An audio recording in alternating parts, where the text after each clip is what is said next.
Reserve bank of India కార్యాలయం వైజాగ్లో రాబోతోందండి. కొత్త రాష్ట్రానికి ఆర్బీఐ కార్యాలయం ఉండాలి, ఇంతకాలం లేదు. కాబట్టి విశాఖపట్నానికి రాబోతోంది కదా, బ్రహ్మాండం అనుకోవచ్చు. కానీ వాస్తవానికి ఇది ఎప్పుడో అమరావతికి రావాల్సింది. అమరావతిలో దీనికి ల్యాండ్ అలాట్మెంట్ కూడా అయింది, ఎప్పుడు 2017లో. కానీ అప్పటి నుంచి ఇప్పటికీ అమరావతిలో రాలేదు. ఇప్పుడు వైజాగ్లో పెట్టే ఉద్దేశంతో వాళ్ళు రాష్ట్ర ప్రభుత్వాన్ని మరి మాకు చూసి పెట్టండి ఏదైనా బిల్డింగ్ ఉంటే అని అడిగారు అనేది వార్త అండి. సో రాష్ట్రంలో ఎక్కడ ఒక చోట వస్తుంది, వైజాగ్లో వస్తుంది, మంచిదే కదా. వైజాగ్ కూడా మహాపట్టణం కాబట్టి రిజర్వ్ బ్యాంక్ ఆఫ్ ఇండియా అక్కడ వస్తే బాగానే ఉంటుంది కదా అని అనుకోవచ్చు ఎవరైనా. ఖచ్చితంగా ఎక్కడో ఒక చోట రావటం మేలు. కాకపోతే ఇక్కడ విషయం ఏంటంటే ఆర్బీఐతో సహా మరొక 129 ఇన్స్టిట్యూషన్స్కి అమరావతిలో ఎప్పుడో 2017లోనే అప్పటి చంద్రబాబు నాయుడు ప్రభుత్వం స్థలాలను కేటాయించింది. అందుకోసం అందులో చాలామంది డబ్బులు కూడా కట్టారు. కానీ జగన్మోహన్ రెడ్డి గారు అధికారంలోకి వచ్చిన తర్వాత ఆయన ఉద్దేశపూర్వకంగా అమరావతిలో నేను ఏమీ రానివ్వను, అసలు అమరావతిని డెవలప్ చేసే ఉద్దేశం లేదు, అమరావతిలో ఆల్రెడీ కట్టిన బిల్డింగులు కూడా నేను శిథిలావస్థలోకి నెడతాను, అమరావతిలో రోడ్లు అనేవి ఉండకుండా చేస్తాను, పిచ్చి మొక్కలన్నీ అక్కడ మొలుస్తుంటే వాటిని నేను ఎంకరేజ్ చేస్తాను, అక్కడ రోడ్లు తవ్వుకొని వెళ్ళిపోతుంటే చూస్తూ ఊరుకుంటాను అనేటువంటి మెసేజ్ని చాలా క్లియర్గా ఇచ్చాడండి.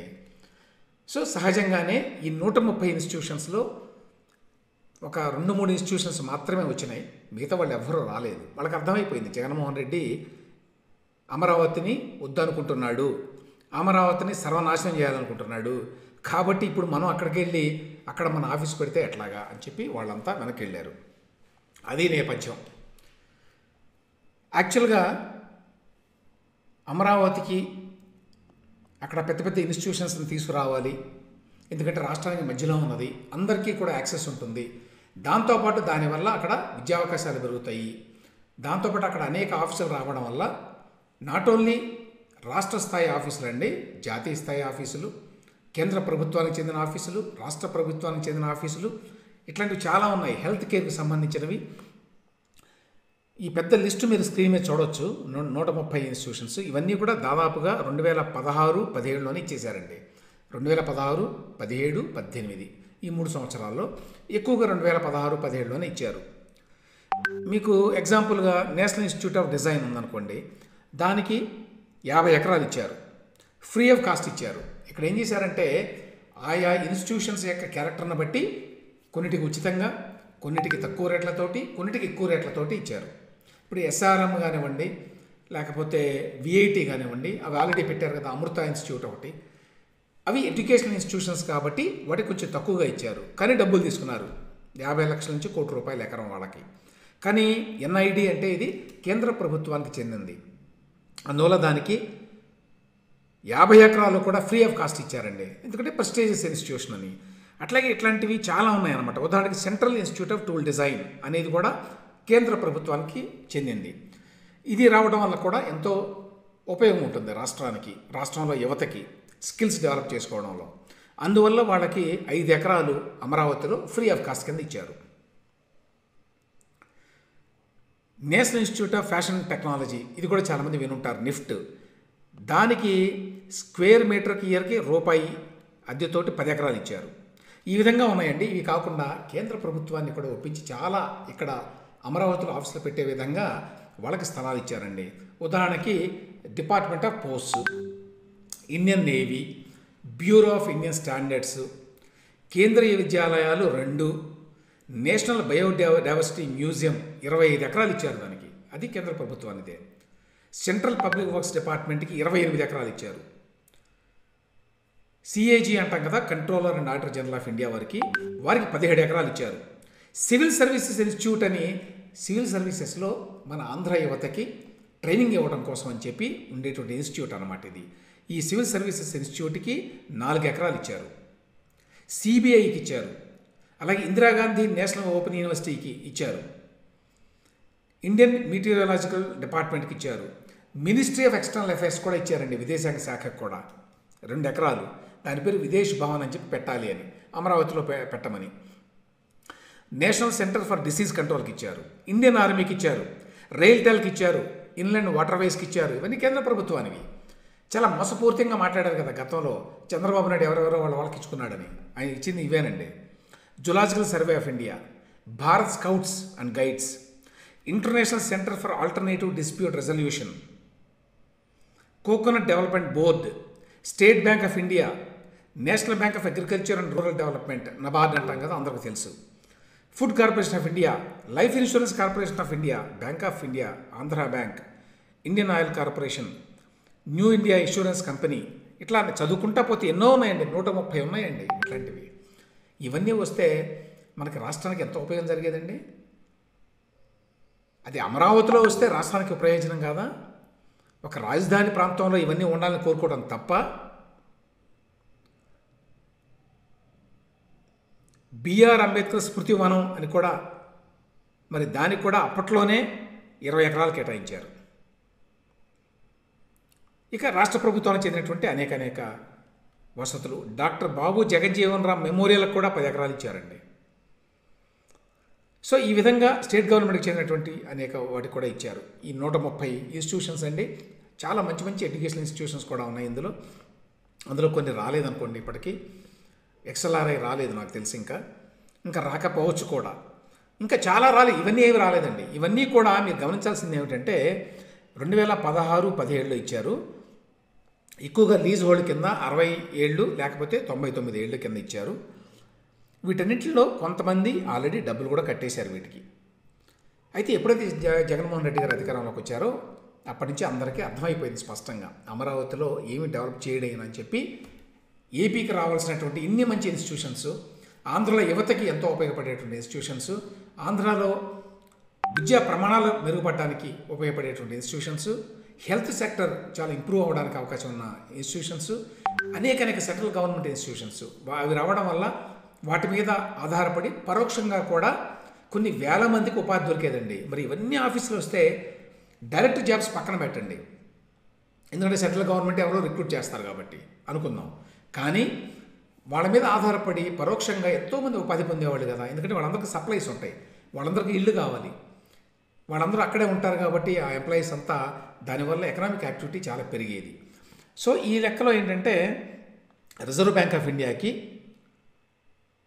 ఎప్పుడండి 2016లో కేటాయించారండి. 2016లో ఒక జీవో, 2017లో ఒక జీవో ఇచ్చారండి. 11 ఎకరాలు ఇచ్చారు, రాసుకున్నారు అవన్నీ కూడా. Lease hold for 99 years.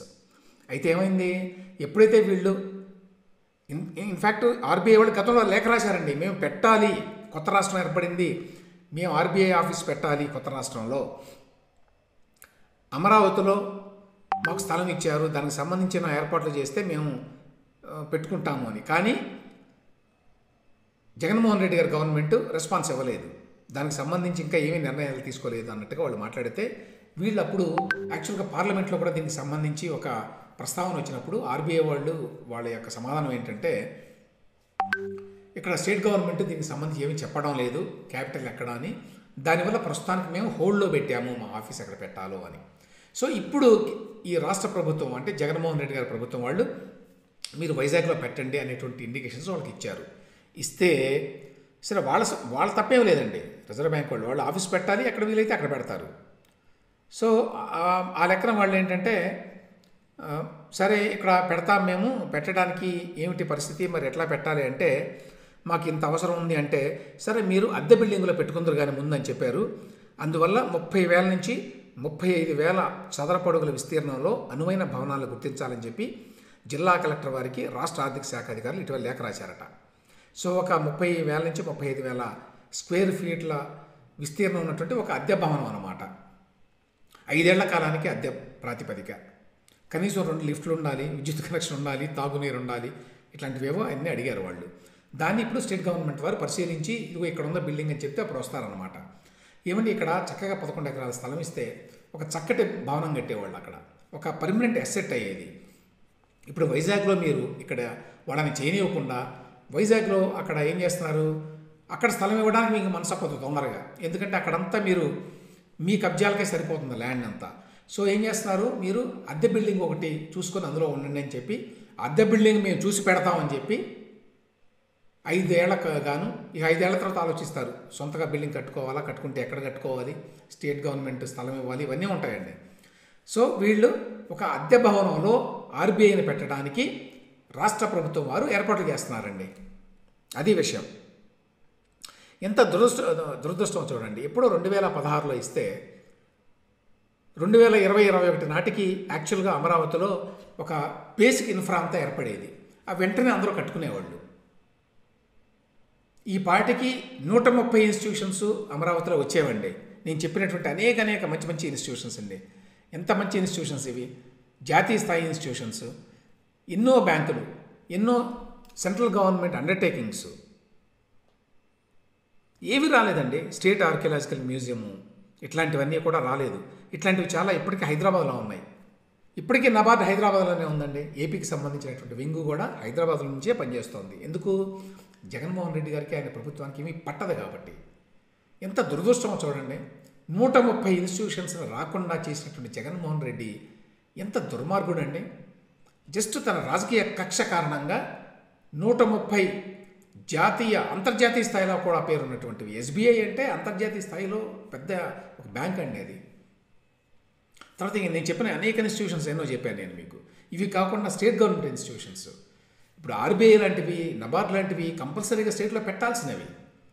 మీ కారణంగా 10 ఏళ్ళైనా కూడా మనకి రాష్ట్ర విభజన జరిగి ఆంధ్రప్రదేశ్లో ఈ బిల్డింగ్లు ఏమీ రాలేదు, ఈ కార్యాలయాలు ఏమీ రాలేదు. సో దానికి సంబంధించి ఏ పని ఉన్నా కూడా హైదరాబాద్కి రావాల్సిందే. కానీ కంప్లీట్లీ అన్కన్సర్న్డ్ జగన్మోహన్ రెడ్డి గారు, ఆయన ప్రభుత్వం ఏమాత్రం కూడా వాళ్ళకి వర్రియలేదు దాని గురించి. ఇప్పుడేమో అద్దె భవనంలో పెడతారట విశాఖపట్నంలో. ఎంత ఘోరంగా ఉందో చూడండి పరిస్థితి ఏపీలో. ప్రజలు అర్థం చేసుకోవాల్సిన విషయం ఇది.